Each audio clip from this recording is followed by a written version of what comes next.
श्री कृष्णा, राधे राधे। बोलो शंकर भगवान की जय। तो राधे राधे बोलिए। मैं श्रेया गीत आप सभी लोगों का अपने चैनल पर स्वागत करती हूँ। आइए अब हम श्रावण मास के महात्म का 5वां अध्याय और 5वें दिन का पुण्य फल देने वाली कथा और अंत में भगवान महादेव जी की आरती सुनेंगे। आइए सबसे पहले हम श्रावण मास का 5वां अध्याय सुनते हैं। भगवान महादेव सनत कुमार से बोले, हे सनत कुमार, करोड़ पार्थिव लिंगों की महात्म्य तथा पुण्य का वर्णन नहीं किया जा सकता। जब मात्र एक लिंग का महात्म्य नहीं किया जा सकता तो फिर करोड़ लिंगों की विषय में कहना ही क्या। मनुष्य को चाहिए कि करोड़ लिंग निर्माण असमर्थता में 1,00,000 लिंग बनाए या 1000 लिंग या 100 लिंग ही बनाए। यहाँ तक कि एक लिंग बनाने से ही मात्र मेरी सिद्धि मिल जाती है। षडाक्षर मंत्र से 16 उपचारों के द्वारा भक्तिपूर्ण मन से भगवान शिव की पूजा करनी चाहिए। ग्रह यज्ञ के साथ उद्यापन करना चाहिए। उसके बाद होम कराना चाहिए और ब्राह्मणों को भोजन कराना चाहिए। हे सनत कुमार, इस अनुष्ठान को करने वाले की अकाल मृत्यु नहीं होगी। यह व्रत पालपन की दूर करने वाला है, सभी विपत्तियों का नाश करने वाला तथा सभी संपत्ति को वृद्धि करने वाला है। मृत्यु के पश्चात वह मनुष्य कल्प पर्यंत मेरे समीप कैलाशवास करता है। जो मनुष्य श्रावण मास के पंचामृत से शिव जी का अभिषेक करता है वह सदा पंचामृत का पान करने वाला, गोधन से संपन्न, अत्यंत मधुर भाषण करने वाला तथा त्रिपुर के शत्रु भगवान शिव को प्रिय होता है। जो शिव प्रिय होता है और वह ब्रह्मी आदि सभी प्रकार के धान्यों का अक्ष निधि स्वरूप हो जाता है। पत्तल पर भोजन करने वाला श्रेष्ठ मनुष्य सुवर्ण पात्र में भोजन करने वाला तथा शाक को त्याग करके शाक करता हो जाता है। श्रावण मास में केवल भूमि पर सोने वाला कैलाश में निवास प्राप्त करता है।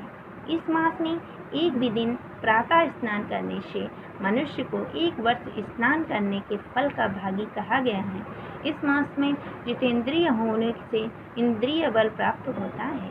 इस मास में स्फटिक, पाषाण, मृत्तिका, मरकरी, पृष्टि, धातु, चंदन और नवनीत आदि से निर्मित अथवा अन्य किसी भी शिवलिंग के साथ किसी स्वयं अभिभूति न हुए लिंग से श्रेष्ठ पूजा करने वाला मनुष्य सैकड़ों ब्रह्म हत्या को भस्म कर डालता है। किसी तीर्थ क्षेत्र में सूर्य ग्रहण या चंद्र ग्रहण के अवसर पर 1,00,000 जप से जो सिद्धि प्राप्त होती है वह इस मास में एक बार जप से ही प्राप्त हो जाती है। अन्य समय में जो 1000 नमस्कार और प्रदक्षिणाएं की जाती हैं वह उनका फल उसे मिलता है। वह इस मास में एक बार करने से ही प्राप्त हो जाता है। मुझको प्रिय इस श्रावण मास में वेद पारायण करने पर सभी वेद मंत्रों की पूर्ण रूप से सिद्धि हो जाती है।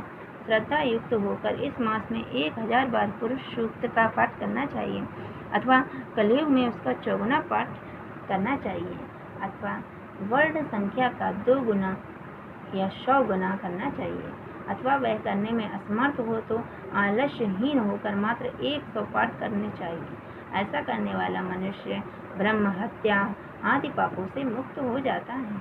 इसमें कोई संदेह नहीं है।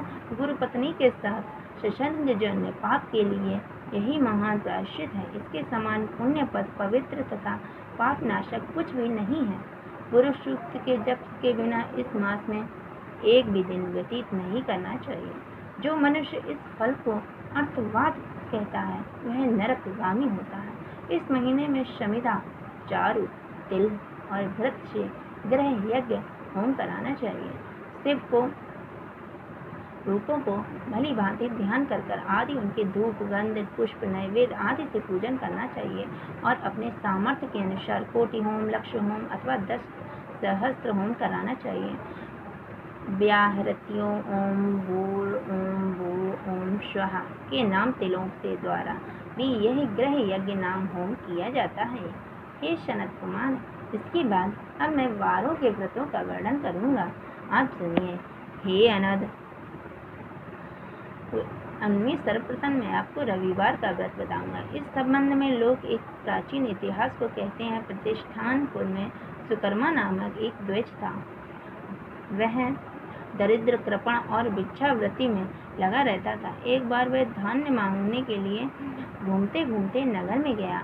उसने किसी एक गृहस्थ के घर में मिलकर रविवार का उत्तम व्रत करती हुई स्त्रियों को देखा।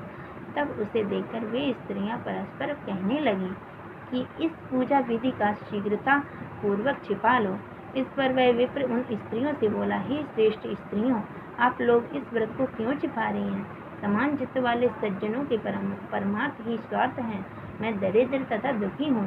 इस श्रेष्ठ व्रत को सुनकर मैं भी इसे सुनूंगा। अतः आप लोग इस व्रत का फल का विधान और फल अवश्य बताएं। स्त्रियां बोली, हे द्विज, इस व्रत के करने के आप उन्माद तथा प्रमाद करेंगे, अथवा भूल जाएंगे, अथवा उनके प्रति अभिक्त या अनास्था रखने लगेंगे। अतः आपको यह व्रत कैसे बताऊं? उनकी यह बात सुनकर उसमें एक प्रौढ़ा स्त्री थी। वह उसे ब्राह्मण से व्रत तथा व्रत की विधि बताने लगी। हे ब्राह्मण, श्रावण मास के शुक्ल पक्ष के प्रथम रविवार को मौन होकर उठकर शीतल जल से स्नान कर उसके बाद नित्य कर्म संपन्न करने पान के एक शुभ दल पर रक्त चंदन से सूर्य के समान पूर्ण गोलाकार 12 परिधियों वाला सुंदर मंडल बनाएं। उस मंडल में रक्त चंदन से संज्ञा सहित सूर्य का पूजन करें। उसके बाद घुटनों के बल भूमि पर झुककर 12 मंडलों से अलग अलग रक्त चंदन तथा जपा कुसुम से मिश्रित अर्ध श्रद्धा अर्ध भक्ति पूर्वक सूर्य को विधिवत प्रदान करें और लाल अक्षत, जपा कुसुम तथा अन्य उपचारों से पूजन करें। उसके बाद मिस्री से युक्त नौरी कल के बीच का जैवेद अर्पित कर आदि मंत्रों से सूर्य की स्तुति करें और श्रेष्ठ 12 मंत्रों से उनका जप करें।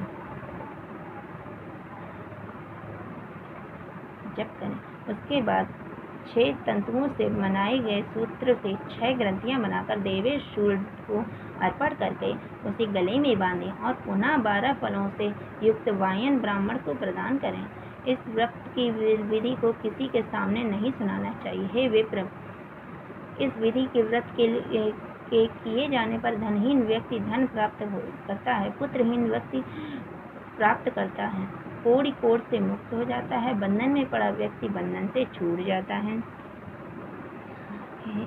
हे विपेंद्र, अधिक कहने से क्या प्रयोजन? साधक जिस जिस अभीष्ट की कामना करता है वह इस व्रत के प्रभाव से मिल जाता है। इस प्रकार श्रावण मास के 4 रविवारों और कभी कभी 5 रविवारों के इस व्रत को करना चाहिए। इसके बाद व्रत की संपूर्णता के लिए उद्यापन करना चाहिए। हे विपेंद्र, आप भी इसी प्रकार इससे आपकी सभी कामनाओं की सिद्धि होगी।